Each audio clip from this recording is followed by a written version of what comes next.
ویسے تو ماضی میں مختلف ممالک کے ساتھ ہم نے، اگر ماضی قریب میں ہم دیکھ لیں تو بہت سے ایم او یو سائن ہوئے ہیں، سرمایہ کاری کی خبریں بھی آتی رہی ہیں، لیکن آگے بات نہیں بڑھتی. آلدو ہم دیکھ رہے ہیں کہ قطر کے ساتھ ہمارے جو ٹریڈنگ ٹرمز ہیں وہ بہتر ہو رہے ہیں اوور دی ایئرس، لیکن یہ جو اب پلیج ہوا ہے یہ آپ کو ریئلسٹک لگ رہا ہے؟ کتنے آپٹیمسٹک ہیں آپ؟ اور ساتھ ہی ساتھ چیلنجز یا آبسٹیکلز یا رسک کیا ہیں اس وقت کہ جو ہم دیکھتے ہیں کہ ایسے معاہدے مٹیریلائز نہیں ہو پاتے؟ جی میں تو آپٹیمسٹک ہوں اس لیے کیونکہ اگر آپ دیکھیں تو قطر کی جو انگیجمنٹ ہوئی ہے کیوں ہوئی ہے، اس لیے ہوئی ہے کیونکہ مڈل ایسٹ میں پاکستان کا ایک سیکیورٹی کا رول جو ہے وہ ریکگنائز ہو رہا ہے. سعودی کے ساتھ ہم نے ایک ڈیفنس ڈیل کی، قطر کے اوپر جیسے آپ کو معلوم ہے کہ اسرائیل نے اٹیک کیا، اس سے پہلے ایران نے بھی وہاں پہ جو یو ایس بیسز تھے اس پہ اٹیک کیا. تو پورے کے پورے مڈل ایسٹرن جو خطہ ہے اس میں پاکستان کی اہمیت as a strategic balancer and provider peace جو ہے وہ ایک ایکسیپٹ کی گئی ہے.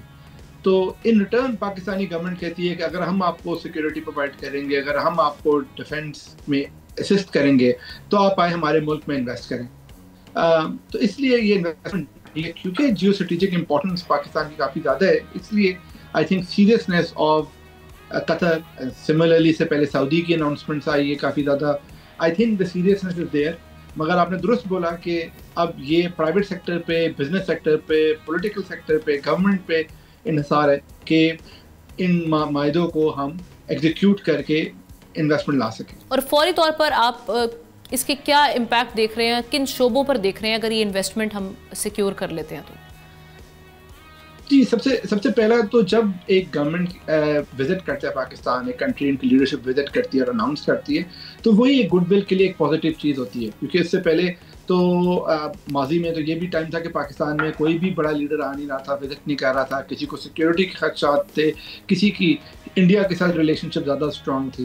تو وہ ساری چیزیں چینج ہو گئی ہے. اب پاکستان کی ہر جگہ ہی واہ واہ ہو رہی ہے، ہمیں انکلوڈ کیا جا رہا ہے اور اس کا افیکٹ ہم دیکھ رہے ہیں. دوسرا یہ جو آپ نے کہا سیکٹرز پہ، آپ نے خود مینشن کیا کہ مائننگ سیکٹر کافی پرومسنگ ہے پاکستان میں.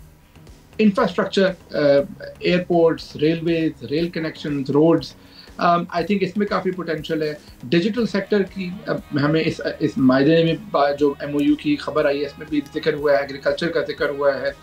تو یہ سارے وہی sectors I think infrastructure side پہ انویسٹمنٹ اور ڈیجیٹل سائڈ پہ جو ہے اس میں سب سے زیادہ پوٹینشیل ہے. ٹھیک. اور ایک اور چیز یہ کہ جو یہ ہم دیکھ رہے ہیں کہ 3 ایسے ایئرپورٹس ہیں جن میں انٹرسٹ شو کیا گیا ہے قطر کی جانب سے، اور ساتھ ہی ساتھ ریکو ڈک پہ کیا گیا ہے. اس کے آپ کیا پالیسی امپلیکیشنز دیکھ رہے ہیں، اور ساتھ ہی ساتھ پاکستان کو کوئی سیف گارڈز اسپیسیفک قسم کی کوئی شرائط ایسی رکھنی چاہیے آپ کے خیال میں؟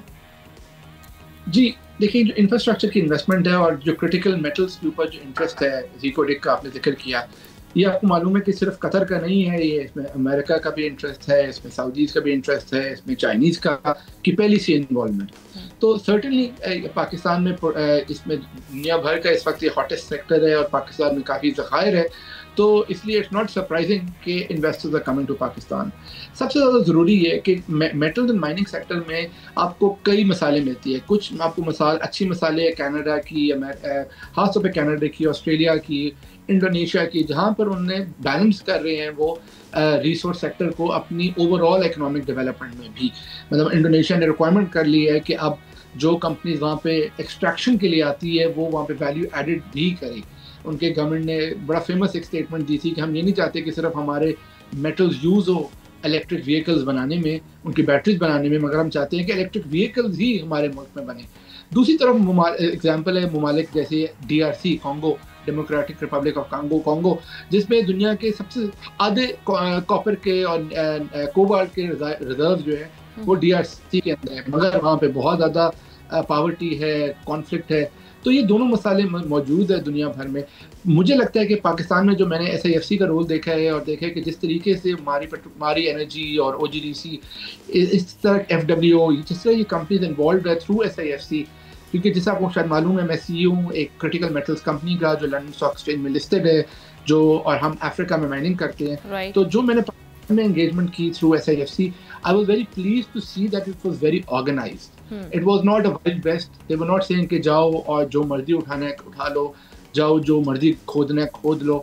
They were defining a framework. They were providing a role, but they were also making sure that things are done in the right way.